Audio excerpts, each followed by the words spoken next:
우리 같이 읽어볼까요? 진정한 광복을 누리자. 네, 오늘이 그 8월 15일 76주년 광복절입니다. 광복이라는 단어 혹시 뜻 아시나요? 네, 흔히는 이렇게 알고 계십니다. 그 빛을 다시 찾았다 이렇게 알고 계시는데, 빛을 회복했다 이렇게 알고 계시는데, 제가 조금 더 찾아보니까요, 더 이렇게 넓은 범위에서 영예롭게 회복하다라는 뜻을 갖고 있었습니다. 네, 그래서 광복절은 우리가 영예롭게 회복한 날입니다. 그러면 무엇을 회복했을까요? 일제 치하로부터 우리가 해방된 날이 바로 이 날이었죠. 일제 치하로부터 우리가 주권을 찾고 그 가운데서 자유를 얻은 날, 참된 그 해방을 맛보게 된 날, 그 날을 바로 광복절이라고 합니다. 그래서 오늘은 전국적으로 이 광복에 대해서 경축 행사를 하게 됩니다. 대통령이 축사를 하기도 하고요, 국가적으로 이렇게 기쁜 그런 날을 갖죠. 이렇게 광복의 기쁨을 사실 저를 포함해서 이제 대부분의 국민들이 잘 알지 못할 겁니다. 왜냐하면 우리가 그 시기와 이제 많이 동떨어져 있기 때문입니다. 왜냐하면 76년이나 벌써 지나지 않았습니까? 그래서 이 광복을 살아서 경험하셨던 분들이 많이 없을 것 같습니다. 그래서 이 광복을 기다렸던 분들, 또 이 광복을 경험하셨던 분들의 글을 통해서 우리가 그 감정을 엿보면 좋겠습니다. 그중 대표적인 것 중에 하나가 바로 시인 시문의 그날이 오면이라는 시입니다.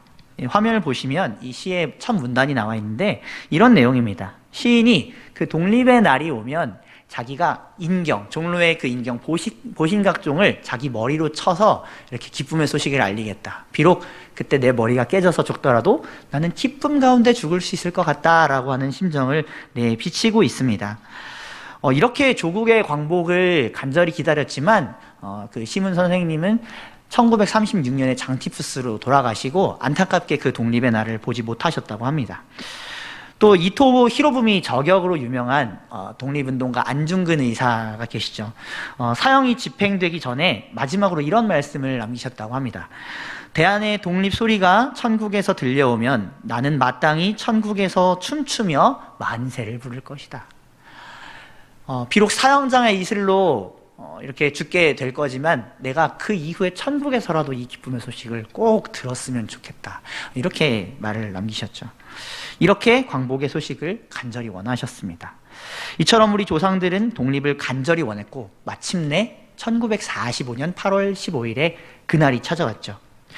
그러기에 우리가 이것을 생각해 보면 아마도 그날 엄청난 환호성이 있었을 것이고 또 기쁨, 서로 얼싸부둥켜 안고 소리를 지르면서 그렇게 춤추면서 광복을 맞이하셨을 것을 우리는 생각을 할 수가 있습니다. 자, 그러면 질문을 드리겠습니다. 그런 76년 전의 광복의 기쁨이, 그런 자유가 지금 저와 여러분들에게 가득합니까? 이어지고 있나요? 그렇지 않다고 말할 수 있겠죠?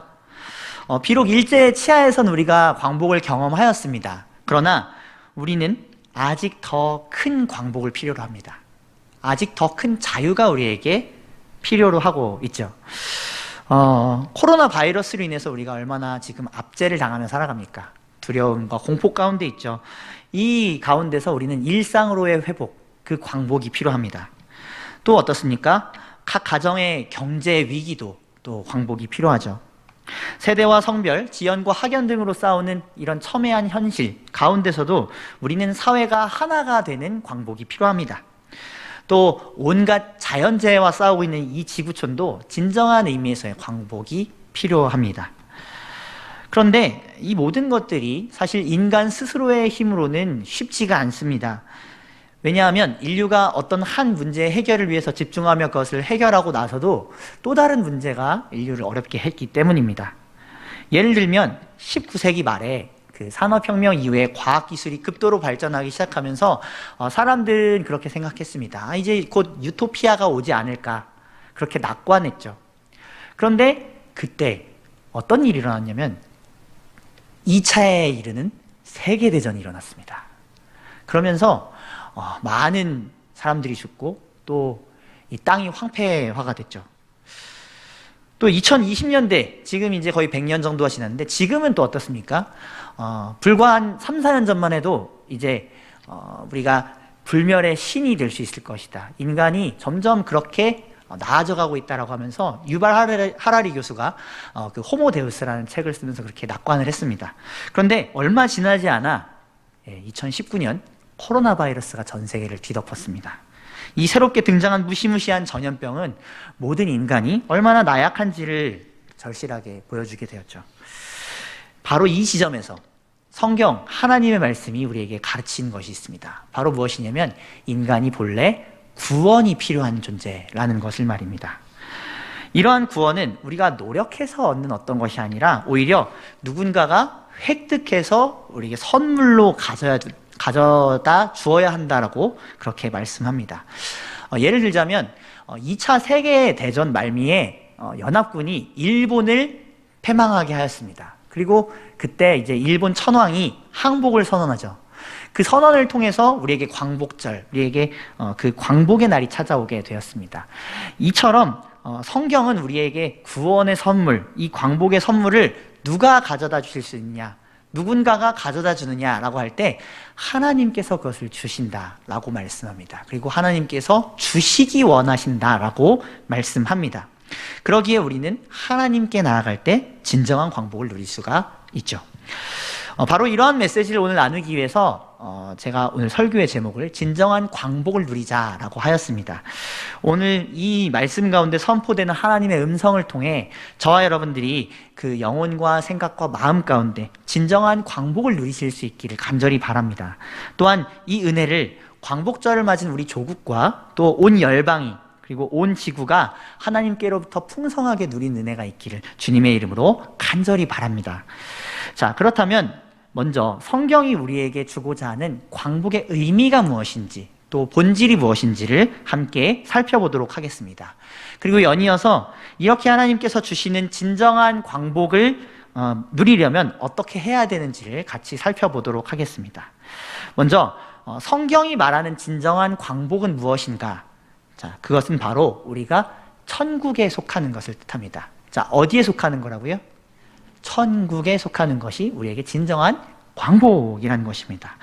예수님께서는 공생애를 시작하시면서 다음과 같이 말씀하셨습니다. 우리 마가복음 1장 14절에서 15절 말씀을 같이 한번 읽어보도록 하겠습니다. 시작. 요한이 잡힌 후에 예수께서 갈릴리에 오셔서 하나님의 복음을 전파하여 이르시되 때가 찼고 하나님의 나라가 가까이 왔으니 회개하고 복음을 믿으라 하시더라. 아멘. 자, 우리 마태복음 4장 17절 말씀도 함께 읽겠습니다. 이때부터 예수께서 비로소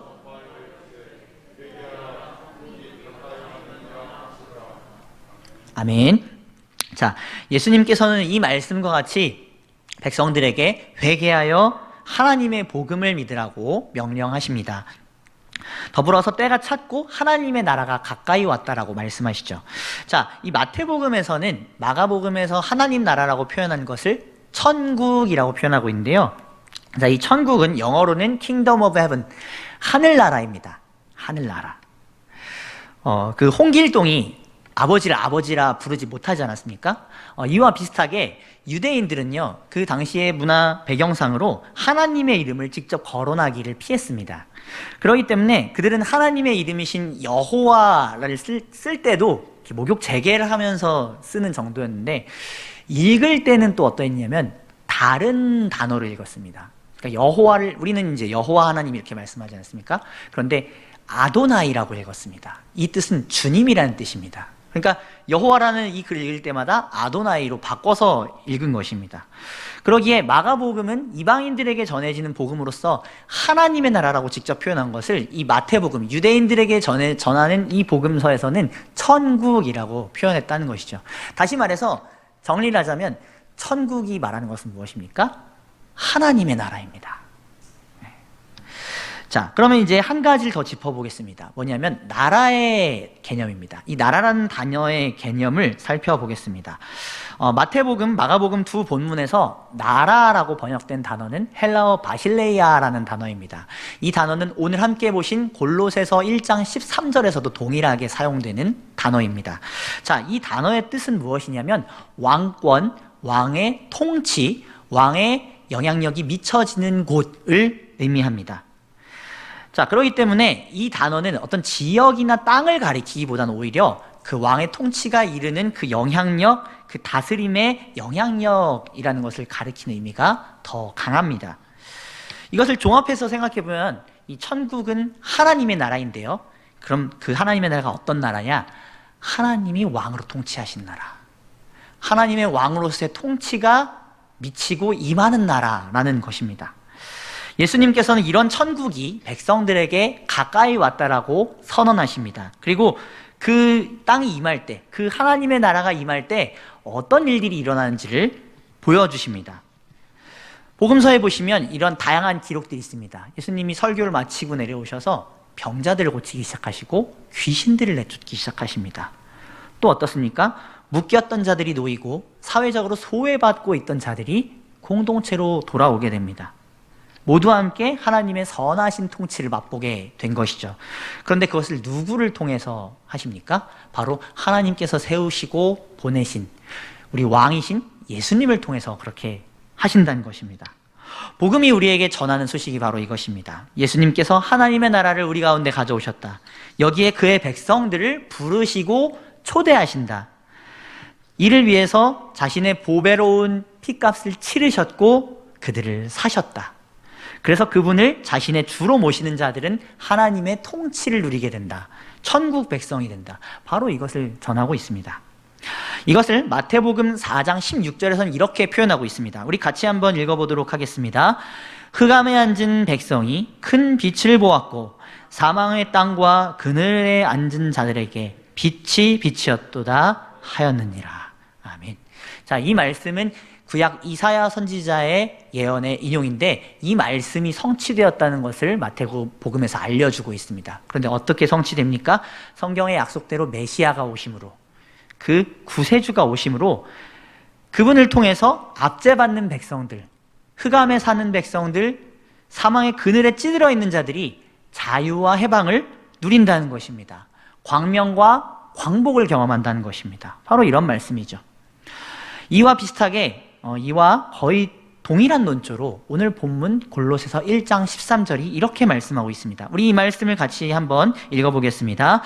그가 우리를 흑암의 권세에서 건져내사 그의 사랑의 아들의 나라로 옮기셨으니. 아멘.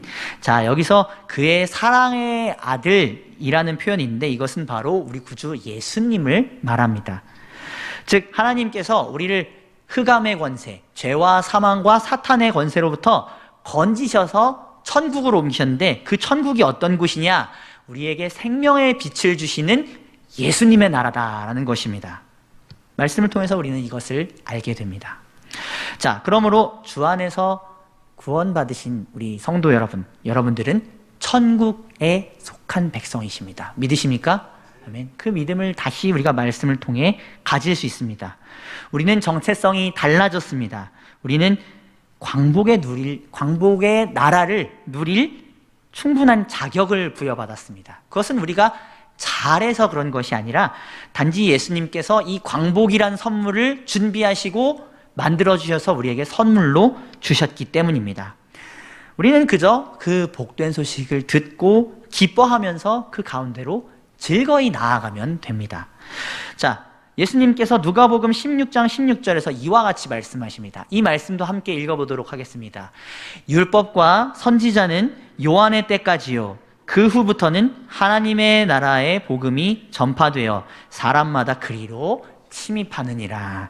아멘. 자, 이처럼 천국은 그 소식을 듣고 우리가 참여하는 곳입니다. 침입하는 곳입니다. 단지 죽어서만 가는 수동적인 의미가 아닙니다. 죽어서만 가는 장소로만 생각해서는 안 됩니다. 이 땅에서 지금 살아있는 동안에 매일매일 누릴 수 있는 그런 복입니다. 예수님을 우리 삶의 왕으로 모신 자마다 이러한 복된 하나님의 통치를 받을 수 있으며 천국이 그 안에 임하게 되는 것이죠.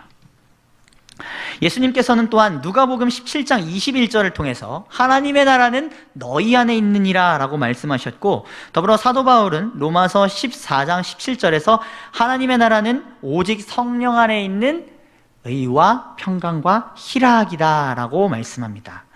자, 이처럼 천국은 예수님을 통해서 우리에게 이루어지며 삶 속에서 평안과 기쁨, 그리고 하나님과 이웃과 간의 화평을 누리는 것입니다. 이것을 잘 보여주는 찬송가가 있습니다. 바로 438장 내 영혼이 은총 입어입니다. 여기 후렴 가사를 보시면 이렇게 고백하죠. 할렐루야 찬양하세 내 모든 죄 사함 받고 주 예수와 동행하니 그 어디나. 그렇죠. 천국입니다. 자, 성도 여러분, 우리 이처럼 주님을 내 안에 모시면서 천국을 소유하시고 속하시는 저와 여러분들 될 수 있기를 바랍니다. 천국 통치를 더 많이 경험하시길 바랍니다. 그러면 우리는 세상의 풍파 가운데서도 그 흔들리는 여러 환경 가운데서도 평안과 안식을 얻게 될 것입니다. 이 복된 소식이 우리에게 주어졌다는 것 꼭 기억하시면서 성령 안에서 이 말씀을 붙들고 내 말씀으로 삼아 그 가운데 더욱더 굳건하게 천국을 누릴 수 있는 저와 여러분들 될 수 있기를 간절히 소망합니다. 여기서 이제 한 가지 덧붙일 부분이 있습니다. 천국에 대해서 지금까지 제가 이야기했는데 이것을 우리가 지금부터는 또 생각해 보면 좋겠습니다. 뭐냐면 바로 지옥입니다. 자, 우리는 지옥에서 벗어나 천국에 속하고 천국을 누려야 합니다. 다시 말씀드리겠습니다. 우리는 지옥에서 벗어나 천국에서 속하며 천국을 누려야 된다는 것이죠. 성경 말씀대로 천국의 정반대는 지옥입니다. 우리는 흔히 악한 이들이나 또 불신자들이 죄를 짓다 들어가는 곳, 불구덩이와 어둠 속에서 영원히 고통받는 장소로 지옥을 흔히 생각하곤 합니다. 물론 이 말도 틀린 말은 아닙니다. 그러나 천국의 그 깊은 뜻이 하나님의 나라, 하나님의 통치를 의미하는 것처럼 우리는 지옥에 대해서도 더 깊은 의미를 생각해 볼 필요가 있습니다. 자, 지옥의 더 깊은 의미 무엇일까요? 바로 하나님의 임재가 끊어진 곳입니다. 뭐라고요? 하나님의 임재가 끊어진 곳. 하나님께서 계시지 않는 곳, 하나님께서 선하신 다스림을 거두시는 곳, 바로 이곳이 지옥입니다. 요한계시록에서는 그곳에 죄와 사망과 사탄의 권세가 떨어지게 될 것이라고 말씀합니다. 그를 따르는 일까지 말이죠. 이곳에서는 하나님의 분노와 심판이 영원히 임합니다. 진노가 불처럼 타게 될 것이고 하나님의 사랑과 자비는 단 한 톨도 없을 것입니다. 빛이 없고 오로지 어둠만 가득할 것입니다. 그런데요, 가만히 생각해 보면 우리가 살아가는 이 땅도 많은 면에서 지옥과 비슷합니다. 여러분 뉴스를 자주 보시다 보면 굉장히 예전보다 끔찍한 소식들이 많지 않습니까? 그렇죠? 자녀를 그대로 방임하여 부패하여 죽게 하는 부모의 이야기, 각종 성적인 부분들이 가정에서 일어나면서 그렇게 많은 이들이 괴로워하는 이야기, 이런 이야기들이 넘쳐납니다. 참 끔찍하고 참혹한 사건들이죠. 그런데 이런 것들을 경험하며 살아가는 우리가 지금 이미 지옥에 살아가고 있다는 것입니다. 왜냐하면 이것은 하나님께서 은혜를 거두실 때 일어나는 증상이기 때문입니다.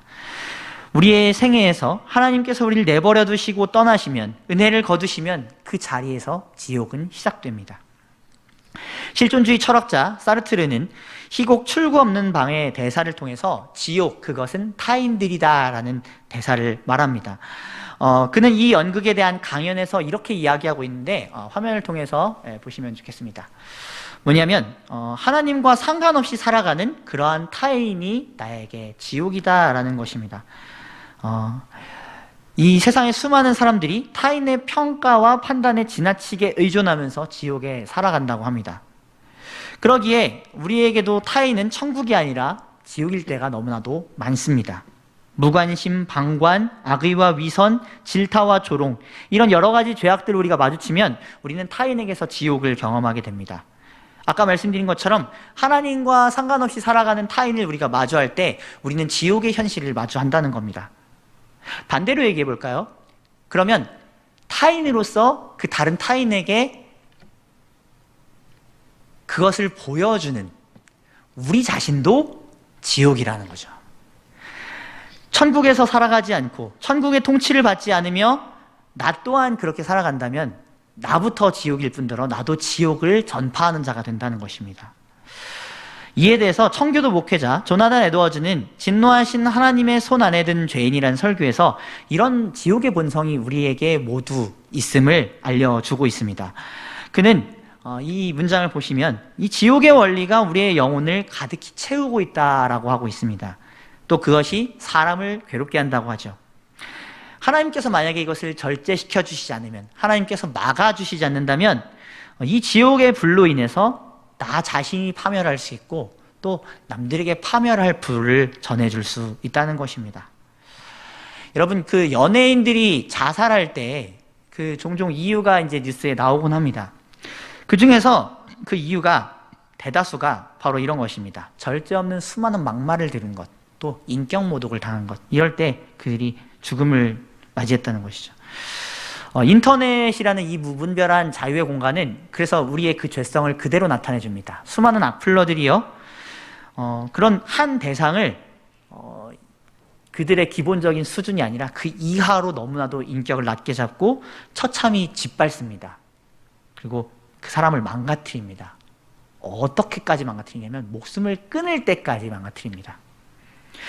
그런데 이것이 어떤 악한 특정한 사람들만의 일일까요? 그렇지 않습니다. 저와 여러분들도 사실 정도의 차이만 있을 뿐이지 우리 안에도 그런 폭력적인 본성이 숨쉬고 있습니다. 남들을 짓누르려 하고 이기려 하고 이기고 서려고 하는 포악함, 이기심, 또 교만, 음란하고 못된 마음이 우리 안에도 가득합니다. 단지 그것을 마음껏 펼칠 환경이 주어지지 못했을 뿐이죠. 그러기에 우리는 하나님께서 은혜와 양심으로 우리를 눌러주시고 우리를 절제시켜 주시지 않으면 우리 또한 얼마든지 더 큰 죄를 지을 수 있다는 것, 우리는 이것을 꼭 기억해야 합니다. 오늘 본문 골로새서 1장 13절은 그런 우리가 신분이 이렇게 바뀌었다고 합니다. 그가 우리를 흑암의 권세에서 건져내사 그의 사랑의 아들의 나라로 옮기셨으니. 다른 말로 하면 지옥의 권세에서 벗어나 이제는 예수님의 다스림을 받는 천국으로 옮겨졌다는 것입니다. 이것이 중요합니다. 그럼 어떻게 이렇게 됩니까?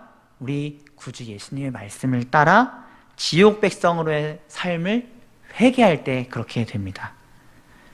그리고 천국을 누리고자 하면서 예수님께 간절히 매달릴 때 우리는 하늘 시민권을 갖게 됩니다. 자, 빌립보서 3장 20절 말씀 같이 읽어보겠습니다. 자, 함께 읽겠습니다. 시작. 그러나 우리의 시민권은 하늘에 있는지라 거기로부터 구원하는 자 곧 주 예수 그리스도를 기다리노니. 아멘. 자, 우리는 우리 자신을 생각해보면 우리도 여전히 지옥에 거하고 있는 죄인임을 다시 한번 보게 됩니다. 영원한 지옥에 떨어질 수 있는 죄인, 물론 세상 사람들이 그러하다고 하는데 우리도 우리 안에 지옥을 가만히 놔두면 지옥을 누리면서 살아가는 자가 되어버립니다. 그러나 하나님께서 완전한 의인이신 예수님의 공로를 우리에게 주셨습니다. 그러기에 그 십자가의 공로 안에서 우리는 믿음으로 의롭다함을 받습니다. 즉 다시 말해서 천국에 거할 시민으로 받아주신다는 거죠. 그러기에 우리는 믿음으로 이 예수님을 우리의 왕으로 모시고 살아야 합니다. 그러면 하나님께서는 그 우리에게 진노를 퍼부으시기보다, 지옥으로 내버려 두시기보다 우리에게 의로움을 주시고 생명을 주시고 하나님과 화목할 수 있도록 만드시며 하나님과 화평하도록 만드십니다. 자, 오늘 본문은 로마서 5장 1절입니다. 우리 이 말씀 같이 한번 힘있게 함께 읽어보도록 하겠습니다. 시작. 그러므로 우리가 믿음으로 의롭다 하심을 받았으니 우리 주 예수 그리스도로 말미암아 하나님과 화평을 누리자. 아멘. 자, 이러한 사람들, 이러한 하나님의 통치와 화평을 누리는 사람들은 지옥 같은 세상에서도 하나님의 통치를 누리면서 평안을 누릴 수 있게 됩니다. 주 안에서 사랑하는 성도 여러분, 지옥 같은 이 세상을 살아가시느라 얼마나 고생하십니까? 세상의 지배당에서 살아가는 모두가 자신 스스로 또 타인이 만들어 놓은 그 평가와 그 기준이라는 그 지옥으로 인해서 갇히며 살아가는데도 그 괴로움을 모르며 살아갑니다. 내 생각과 고집에 갇혀서 자기중심적으로 살아가는 사람, 벌써 그는 지옥에 살고 있는 것인데 그 지옥에 갇혀 있는 줄 모르고 여전히 방황하고 있다는 것이죠. 자, 그런 사람들이 모여서 살면 사실 그곳이 더 지옥입니다. 멸시하고 증오하고 서로를 깔아뭉기는 곳, 그런 곳이죠. 그런데 그 지옥은 그것으로 끝나지 않습니다. 우리의 온 만물, 자연 세계까지도 파괴합니다. 그런 인간의 이기심과 잘못된 관습으로 인해서 얼마나 많은 자연이 파괴가 됐습니까? 이 자연도 얼마나 지금 망가져 있습니까? 온갖 자연재해들이 그것을 말해주고 있지 않습니까? 자연까지도 창조의 아름다움을 잃고 함께 이상기후, 재해로 신음하며 고통을 당하고 지옥을 함께 누리고 있다는 거죠. 그래서 우리는 이러한 지옥의 현실에서 우리부터가 먼저 천국을 누릴 수 있도록 하루빨리 탈출해야 합니다. 천국으로 향해 가야 합니다. 예수님께서 그러한 천국을 나에게, 우리 가정 가운데, 사회와 모든 열방 가운데, 또 우리 온 피조물에 이르기까지 가져다 주시도록 우리는 간절히 기도해야만 합니다. 이것을 위해 우리는 천국이 얼마나 좋고 아름다운 곳인지를 먼저 누릴 수 있어야 합니다. 천국의 화평과 아름다움을 더 많이 경험하고 즐겨야 합니다. 또 그런 천국이 우리에게 가까이 있다는 것, 우리가 그것을 누릴 수 있다는 것을 가족에게, 교우들에게, 우리 구역에, 우리 이웃과 타인들에게 전해 주어야 합니다. 이를 위해서 우리가 할 수 있는 것은 무엇이냐면 우리 구주 예수 그리스도의 손을 붙잡는 것입니다. 주님 나를 도와주시옵소서. 그러면서 우리가 지옥을 떠나 천국을 매일 더 가까이 누릴 수 있는 그 연습을 해 나가야 합니다. 이렇게 기도하는 것과도 같습니다. 하나님, 나를 오늘도 다스려 주시지 않으면, 나에게 오늘 천국을 주시지 않으면 저는 오늘도 나 스스로에게, 다른 이들에게 지옥을 가져다 주는 존재입니다. 다른 이에게 지옥입니다. 이런 나를 불쌍히 여겨 주시옵소서. 주님, 오늘도 나에게 천국을 주시옵소서. 이렇게 기도하는 것이죠. 그러한 기도를 우리 구주 예수님께서 외면치 않으시고 천국의 통치로 응답하실 것입니다. 그렇게 하루하루 지옥을 벗어나 천국을 누릴 수 있는 저와 여러분들 될 수 있길 바랍니다. 그래서 오히려 다른 이들을 지옥에서 꺼내는데, 건지는데 쓰임받으시는 저와 여러분들 될 수 있기를 간절히 소망합니다. 이렇게 하나님께서 주신 광복을 누리기 위해 우리는 믿음으로 예수님을 붙잡아야 합니다. 매일의 삶 가운데 왕으로 모셔야 됩니다. 그리고 그분께서 나를 지옥에서 건져 천국의 통치대로 살 수 있도록 내가 그것에 참여하고 내 주권을 내어드려야 합니다. 그런데 이것을 가능하게 하는 원리가 하나 있습니다. 바로 무엇이냐면 사랑입니다. 뭐라고요? 사랑입니다. 사랑. 우리를 천국에 속하며 그것을 누리며 살도록 우리 마음과 중심 가운데 무엇을 두어야 하는가? 하나님을 향한 사랑, 그리고 이웃을 향한 사랑을 두어야 합니다. 오늘 본문 골로새서 1장 13절에서 하나님의 나라는 그의 사랑의 아들의 나라로 표현되고 있습니다. 여기서 그의 사랑의 아들이라는 표현은 예수님이 어떤 분이시냐? 하나님의 사랑을 받고 있는 아들이시다라는 표현입니다. 예수님께서 하나님 아버지께서 사랑하는 아들이시다라는 표현입니다. 성경은 성부, 성자, 성령 이 삼위일체 하나님께서 서로 무한하게 영원히 사랑하신다라고 말씀합니다. 성부의 뜻에 성자 예수님께서 기쁨으로 순종하십니다. 억지로가 아니라 사랑으로 순종하신다는 거죠. 성령님께서는 자기 자신을 낮추시고 감추시면서 성부와 성자의 뜻에 전적으로 순종하시고 높이십니다. 또 성부 하나님께서는 어떠십니까? 성자를 극진히 사랑하시고요, 성령께 자신의 영광을 나누십니다. 이처럼 삼위 하나님께서는 서로가 서로에게 속하여 사랑의 띠를 이루며 완전한 하나를 이루십니다. 사랑 안에서 하나이십니다. 그리고 이 넘치는 사랑을 서로 간에 나누시고 이것을 통해서 세상을 창조하시고 세상을 사랑하십니다. 이런 삼위 하나님께서 우리의 사랑의 근원이 되시죠. 요한일서 4장 16절은 이렇게 말씀하고 있습니다. 우리 이 말씀 같이 한번 읽어볼까요? 시작. 하나님이 우리를 사랑하시는 사랑을 우리가 알고 믿었노니 하나님은 사랑이시라. 사랑 안에 거하는 자는 하나님 안에 거하고 하나님도 그 안에 거하시느니라. 아멘. 사랑의 원리가 너무나도 분명하게 잘 나와 있지 않습니까? 이 말씀이 우리에게 말하는 것은 바로 그 사랑의 근원이 어디 있느냐, 그 사랑의 자체가 어디 있느냐? 하나님께 있다고 합니다. 그 사랑은 우리에게 무한하게 공급되는 사랑입니다. 그 흘러나오는 사랑이 넘쳐서 우리가 그 사랑을 받으면 우리도 그 사랑을 가지고 하나님께 돌려드리죠. 이런 관계로 우리가 하나님과 묶여 있다고 성경은 말하고 있습니다. 그러기에 우리는 이 사랑을 더 풍성하게 많이 누리는 공동체가 되어야겠죠. 하나님과 교회 그리고 성도는 이러한 무한한 사랑을 공급받을 수 있는 공동체입니다. 그러기에 우리가 만약에 천국에 속하여 천국을 누리고 있다면 우리에게 가장 많이 드러나는 열매는 무엇일까요? 사랑의 열매입니다.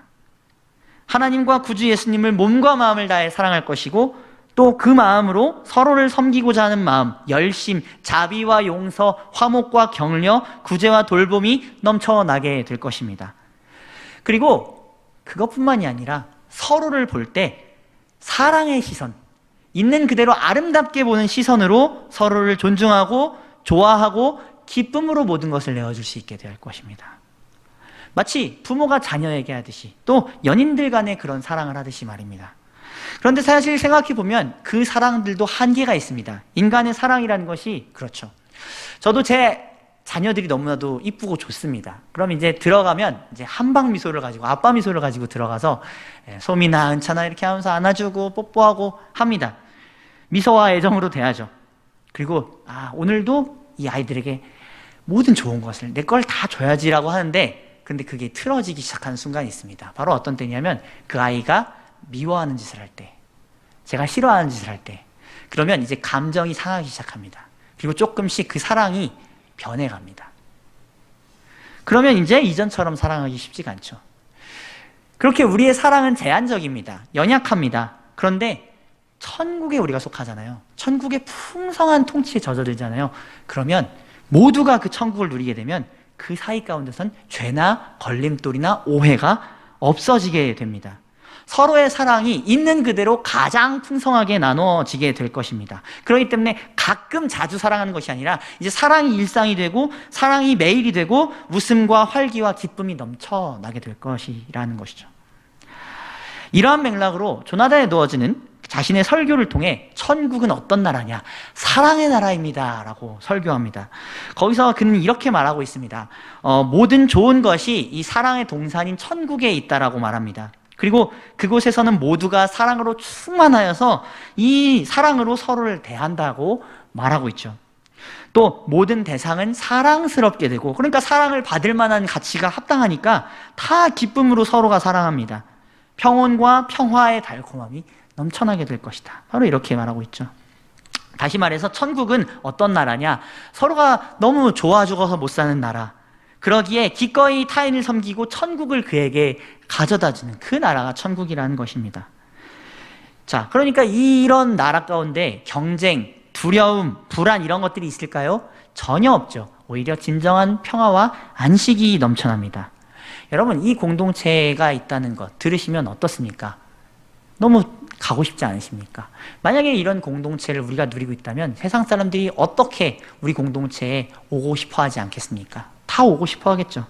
저는 김포제일교회가 하나님의 이 말씀을 따라 천국을 누리며 이것을 보여줄 수 있는 공동체가 될 수 있을 간절히 소망합니다. 모든 성도들이 이런 천국을 이전보다 더 풍성히 누리고 경험했으면 좋겠습니다. 그래서 서로를 섬기면서도 기쁨이 넘쳐나고, 교회에 봉사하면서도 아름답게 봉사하고, 구역을 귀히 여기고 차별 없이 진실하게 사랑할 수 있으면 좋겠습니다. 우리가 그렇게 제자 공동체로 살아가기 시작한다면 우리 안에 임한 하나님의 나라를 보면서 세상 사람들은 도대체 복음이 무엇이냐라고 궁금해하게 될 것입니다. 반대로요, 우리가 이런 천국을 잃어가고 세상과 비슷해져가면, 세상의 지옥의 그 삶과 비슷해져가면 어떻게 될까요? 같은 책에서 조나단 에드워즈가 하는 말을 들어보면 좋겠습니다. 사랑을 적게 하고 심지어 사랑에 정반대되는 것을 하잖아요. 그럼 어떻게 되는 것이냐? 천국과 멀어지는 것이라고 합니다. 달리 말하면 천국에 들어가지 못하는 백성이 된다는 것이죠. 그러기에 우리는 질문해야 합니다.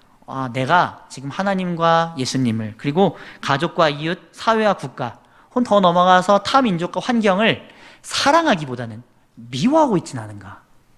예전보다 그 증오가 더 커져 있진 않은가? 그런데 그 상태는 무슨 상태냐? 천국과는 멀어지고 지옥과 가까워진 상태라는 거죠. 그대로 계시면 안 됩니다. 만약에 내가 그런 상태에 있다, 그러면 우리는 회개하며 돌아와야 합니다. 오히려 그 대상들을 용서할 수 있도록 하나님께서 은혜 주시기를 기도해야 합니다. 아니, 더 나아가 그들을 사랑할 수 있게 해달라고 기도해야 합니다. 그것이 바로 천국 백성이 살아가는 길이며 정체성이며 방법입니다. 더 구체적으로 내게 피해를 입혔다고 생각된 사람, 우리 인생에 살면서 얼마나 많습니까? 난 저 사람에게 피해를 입었어, 난 피해자야 라고 생각하죠. 그런데 그 사람에게도 우리는 이렇게 기도해야 합니다. 하나님, 그가 회복되어서 나와 함께 천국을 누리는 자가 될 수 있도록 해주십시오. 그리고 그 사람과 모든 빛을 잘 청산하고 의롭고 좋은 관계가 될 수 있도록 기도해야 한다는 것입니다. 성경에 좋은 예가 있습니다. 바로 빌레몬과 오네시모의 이야기입니다. 빌레몬은 주인이었고 오네시모는 종이었습니다. 그런데 오네시모가 그의 재산을 탈취하여 도망갔습니다. 그리고 감옥에 잡혔죠. 감옥에서 사도 바울을 만납니다. 그리고 그는 회심하여 이제 주님의 자녀가 되었죠. 그 당시에 이미 빌레몬은 가정교회의 또 한 일원이었습니다. 이 빌레몬에게 바울이 이제 편지를 하는데 그것이 빌레몬서죠. 이 빌레몬서에서 바울은 어떻게 권면합니까? 오네시모를 용서하고 사랑할 뿐 아니라 그를 주 안에서 동역자로 대우해라. 여러분, 이게 쉬운 일입니까? 나에게 큰 모욕을 주고, 당시의 배경에 따르면 이 종이 이렇게 도망가잖아요. 그러면 만약에 잡혔을 때 즉결 처분으로 사형까지 내릴 수 있다고 했습니다. 잡아 죽일 수 있었어요. 그런데 그런 나에게 모욕을 준 대상을 용서하고 심지어 사랑해서 나와 동등하게 있는 대상, 아니 나보다 오히려 높은 대상으로 존중하라. 이게 쉽습니까? 그런데 빌레몬서가 이렇게 기록된 이후에 나중에 어떤 일이 생기냐? 오네시모가 목회자가 됩니다. 그러면 그 말씀을 순종했다고 우리는 생각할 수 있겠죠. 그렇죠? 이런 사랑의 예가 성경에 있습니다. 그렇기 때문에 이 성경의 약속, 이 성경의 예를 우리는 분명히 기억하면 우리가 못할 것이 아닙니다. 우리는 해야 합니다. 기도하지 않을 뿐이지 마음을 다해서 이 천국이 나만 누린 것이 아니라 다른 이들에게 확장되어 가길 기도해야 한다는 것이죠. 제가 이렇게 말씀드려도 그런 생각 가지실 수 있습니다. 목사님, 알겠습니다. 그게 하나님의 뜻이 원하시는 건 줄 알겠습니다. 그래요. 지옥은 참 무서운 곳이군요. 지옥에서 탈출해야죠. 그리고 천국의 삶을 누리는 거 너무나도 기쁘기 때문에 전 당연히 그렇게 살 겁니다. 주님 안에서 내가 만족하면 살래요. 그런데요, 그 말씀 그대로 내가 저 사람은 용서 못하겠습니다. 내가 저 대상은 용서하지 못하겠습니다. 저 나라, 저 사회는 용서하지 못하겠습니다. 도저히 용납이 안 됩니다. 그들을 사랑하라고요? 그러면 제가 말씀대로 순종하긴 할 텐데 제 마음까지 뭐라고 하지 마세요. 순종하는 것만 봐주세요. 억지로는 할 텐데 제가 기쁨으로는 그걸 못하겠습니다. 그건 봐주세요. 이렇게 말씀하실 수 있을 것 같습니다. 그렇게 마음이 움직이지 않는데 이것을 어떻게 해야 될까요? 여기에 대해서 제 간증을 잠깐 나누려고 합니다. 지금 미리 말씀드리면 이것은 허락받고 드리는 말씀입니다. 저희 가정에 허락을 받았습니다. 그래서 너무 오해하지 마시고 너무 크게 생각하지 않으셨으면 좋겠습니다. 미리 말씀드렸습니다. 자, 여러분, 목회자의 가정은 천국 그 자체여야 되지 않겠습니까? 그렇죠? 아무래도 성도님들에게 이런 천국을 말하고 하려면 더 우리는 넘쳐나고 늘 말씀 묵상하고 말씀으로 격려하고 또 가정 예배 드리고 찬송 소리가 울리고 그런 공간으로 성도님들이 생각할 수 있을 것 같습니다. 그런데요, 실제로는 많은 부분 또 그렇지 못합니다. 많은 부분 또 지옥을 누린다고 하면 좀 그렇지만 지옥을 또 살아가기도 합니다. 제가 처음에 저희 아내를 만났을 때, 연애할 때는 저랑 닮은 부분이 너무 많아서 좋았습니다. 그런데요, 결혼하고 살아보기 시작하니까 진짜 틀린 점이 너무 많더라고요. 그런데 다 비슷한데 틀린 요 조그만한 부분 때문에 너무 싫은 거예요. 그것 때문에 치고받고 싸웁니다. 부부싸움을 합니다. 막 큰 소리 나고 윽박지르고 합니다. 그러다 심지어는 어떤 일도 있었냐면, 제가 너무 부끄럽지만은 고백을 드리겠습니다. 아내랑 이제 다툼을 하기 시작하다가 제가 너무나 화가 나가지고 한 번은 나 전화한다 이러면서 실제로 장모님께 전화를 걸어가지고요, 같이 싸움을 하는 현장에서 전화를 하면서 장모님 도저히 못 살겠어요. 너무 힘들어요. 이렇게 제가 정말 못할 짓을 했죠. 그랬었습니다. 그렇게 하면 제 마음이 어땠겠습니까? 이제 그렇게까지 싸운 다음에 이제 각자 방으로 돌아가고 각자의 공간으로 이제 가서 저도 이제 화장실에서 씻으면서 혹은 이제 뭐 젖병을 닦고 이렇게 주방에 있으면서 참 이게 천국으로 부르심 받고 천국을 전하기 위해서 목회자 가정식이나 됐는데도 불구하고 참 이거 비참하다. 참 이게 지옥 아니고 뭐겠느냐. 제 마음부터가 벌써 지옥 같은 겁니다.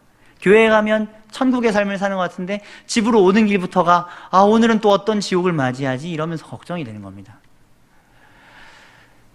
그런데 그때 제가 계속 들어왔던 말씀, 생각나는 것이 있었습니다. 무엇이냐면 주 예수님이 너의 구원자시다.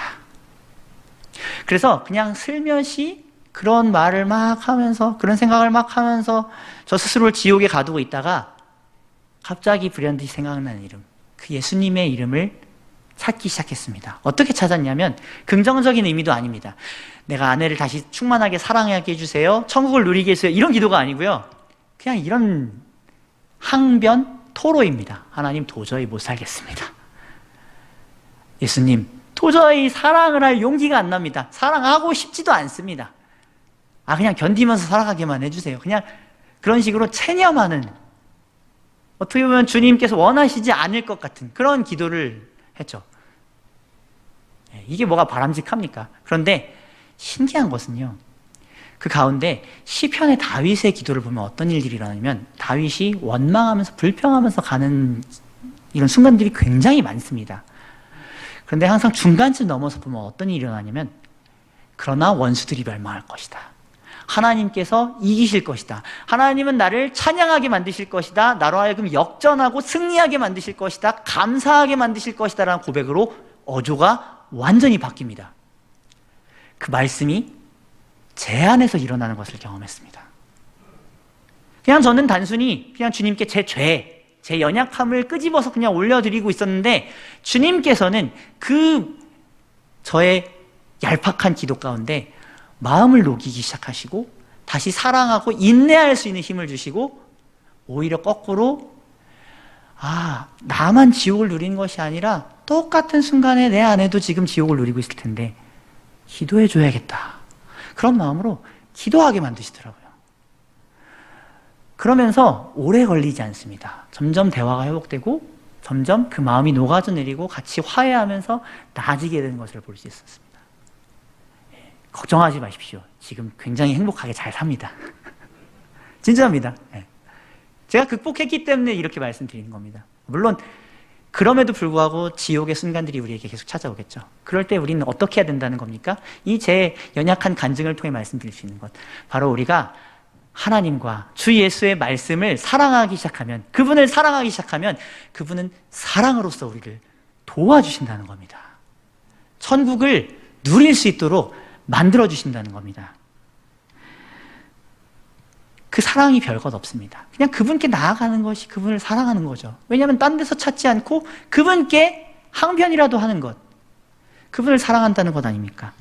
그렇게 우리가 사랑의 근원이신 하나님께 나아가면 됩니다. 그러면 그분은 무한한 사랑의 근원에서 그 사랑의 공급을 시작하십니다. 그러면 우리는 사랑을 할 힘을 얻게 되죠. 우리를 죽기까지 사랑하신 그 사랑, 그 희생, 그 십자가의 사랑이 우리에게 전이 될 때 우리는 다른 사람을 사랑하고 다른 사람에게 희생하여도 우리가 아깝지 않은 마음, 천국의 평안한 마음을 가지고 나아갈 수 있게 됩니다. 그러니까 우리로 하여금 미워하는 원수조차도 사랑하게 하신 사랑이 어디 있죠? 십자가에 있습니다. 십자가의 발 앞에 나아가면 됩니다. 그렇게 주님 사랑을 십자가에 두셔서 우리가 그 자리에 나아가면 우리는 주님을 뜨겁게 사랑할 뿐 아니라 이웃을 사랑할 힘을 얻습니다. 그래서 이 길로 나아가신 저와 여러분들이 될 수 있기 바랍니다. 그러면 우리를 통해 이 험한 세상 가운데 천국이 전파되기 시작할 것입니다. 넓혀져 가고 번져 나갈 것입니다. 저와 여러분들이 그 일에 쓰임받는 귀한 은혜가 있기를 간절히 소망합니다. 마지막으로 이 말씀을 함께 나누면서 우리가 힘을 얻으면서 세상 가운데 나아가면 좋겠습니다. 로마서 2장 7절 말씀입니다. 우리 같이 이 말씀 크게 읽어보도록 하겠습니다. 시작. 참고 선을 행하여 영광과 존귀와 썩지 아니함을 구하는 자에게는 영생으로 하시고. 영생. 자, 여기서 영생이라는 단어가 천국과 같은 단어입니다. 하나님과 함께 있는 것, 하나님이 왕으로서 누리시는 그 통치, 그것을 받는 생명, 그 생명이 영원한 생명을 누리는 것이고 영생을 누리는 것입니다. 오늘 우리가 이 어려운 말씀을 받았습니다. 쉬운 말씀은 아닙니다. 그러나 이 말씀을 내 것으로 삼고 인내하면 분명히 그 결실을 주님께서 얻게 하십니다. 주님께서 갚으십니다. 그러기에 우리는 오늘도 이 천국의 도전 앞에 가까이 나아가야 합니다. 그래서 천국에 참여하고 천국에 참여할 때 어떤 일이 생기는지를 우리는 경험해야 합니다. 그럴 때 우리가 그렇게 천국을 더 누리는 과정을 통해서 우리 주님께서는 천국을 더욱더 확장시키는 그 일들을 행하실 것입니다. 이 일을 위해 더욱더 천국에 참여하시고 그 비밀을 더 많이 경험하시는 우리 주님의 성도님들 되시기를 간절히 소망합니다. 천국의 광복을, 진정한 광복을 누리시는 저와 여러분들 될 수 있기를 바랍니다. 그래서 우리로부터 시작된 천국이 온 열방과 온 민족에게 임하는 것을 바라보며 우리가 함께 기뻐하고 즐거워할 수 있는 우리 모든 주의 권속들 되시기를 주님의 이름으로 축원을 드립니다.